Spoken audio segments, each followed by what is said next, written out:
बंधू आणि भगिनींनो, मी आज तुमच्यासाठी एक नवीन सुविचार व विचार घेऊन आलोय. तो सुविचार व विचार पूर्णतः ऐकावा. आवडल्यास लाईक करावा, शेअर करावा आणि माझ्या अनमोल विचार मंच या यूट्यूब चॅनलला सबस्क्राईब सुद्धा करावा. बंधू आणि भगिनींनो, समाज जागृतीचा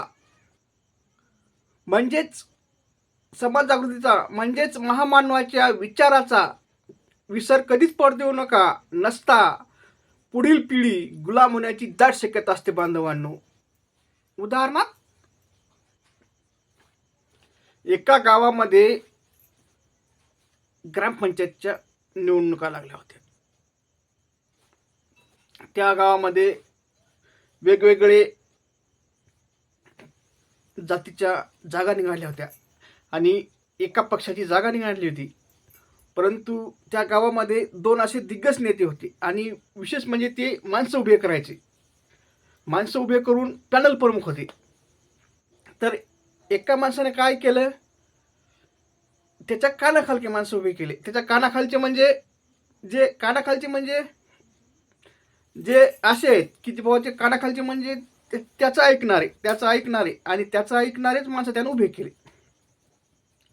जे अशिक्षित आहेत, कमी शिकलेले आहेत, त्यांना पुढचं काही समजत नाही, 5वी 6वी 7वी 10वीची इथल्यामधलेच पुढचं बाबा निधी कसा येतो, कुठून येतो, कसा वाटप करायचा असतो, कसं कोणते कामं कसे करायचे हे त्यांना काहीही माहिती नव्हतं. असे माणसं त्यानं उभे केले आणि त्यातला एकच असा सुशिक्षित म्हणजे उच्च शिक्षित असा तरुण उभा केला.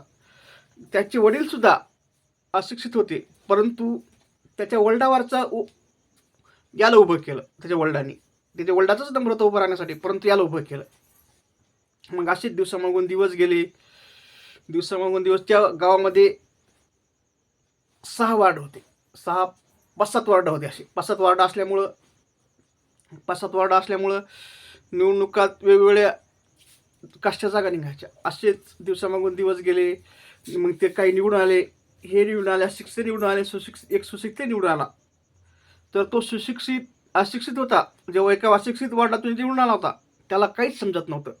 कोणता निधी कसा आला, काय आला, कसं वाटप करावं, काय करावं, समाजात कशी प्रगती करावं. आणि जे सुशिक्षित होता तो ग्रामसेवकला, BDOला आणि सरपंचाला सुद्धा जॉब विचारायला लागला. परत त्यांना विचारात घेऊ लागला की आपण असे असे कामं करू, तसे कामं करू, म्हणजे आलेला निधी असा वाटप करू, हा निधी इथून येतो, इथून असा येतो, इथून असा वाटप करायचा असतो. उदाहरणार्थ, दलित वस्तीसाठी हा निधी आलेला आहे, दलित वस्तीचं एक काम अधूर राहिलेले, ते काम पूर्ण करूया, म्हणजे आपल्या ग्रामपंचायतचं म्हणजेच आपल्या बावडीचं नाव होईल, असं होईल, तसं. म्हणजे तो त्या पॅनल प्रमुखालाही सल्ला देऊ लागला आणि त्या ग्रामसेवकला सुद्धा सल्ला देऊ लागला, असा करू लागला. आणि दुसरा मात्र जे होता अशिक्षित, तो फक्त त्या पॅनल प्रमुखाचंच ऐकू लागला. कारण तो पॅनल प्रमुखाने निवडून येण्यासाठी त्याला पैसे लावले होते आणि याला सुद्धा पैसे लावले होते. परंतु याच्या शिक्षणानं हा प्रश्न विचारू लागला. आणि जे अशिक्षित होता तो फक्त प्रश्न विचारत नव्हता, त्याचं फक्त पॅनल प्रमुखानं जेवढं सांगितलं तेवढंच तो ऐकत होता. मला सांगायचं तात्पर्य बंधवाने एवढंच की समाज जागृतीचा मार्ग असतो, म्हणजेच महामानवाचे विचार असतात, ते स्वतःही आचरणात आणा आणि पुढच्या पिढीलाही आचरणात आणण्याचा सांगण्याचा प्रयत्न करा. म्हणजेच मोठमोठे पुस्तक घरात आणा आणि त्यांना वाचण्यात द्या, म्हणजे त्यांना ते विचार कळतील आणि त्याचं स्वतःचं कुटुंबाचं आणि समाजाचं नाव उज्ज्वल करण्यात प्रयत्न करतील आणि स्वतःचं भविष्य उज्ज्वल करतील. नसता मी या कथेतील सांगितल्या अशिक्षित तरुणासारखं होऊ शकतं. एवढं ठिकाण म्हणून माझा व्हिडिओ आवडल्यास लाईक करा, शेअर करा आणि सबस्क्राईब करा. असं वाटतं तुमच्या कामाचं नाही तर तुमच्या मित्राच्या, मैत्रिणीच्या, नातेवाईकाच्या कोणाचाही काम असेल त्यांना तो शेअर करा आणि त्यांना सुद्धा लाईक आणि सबस्क्राईब करायला सांगा.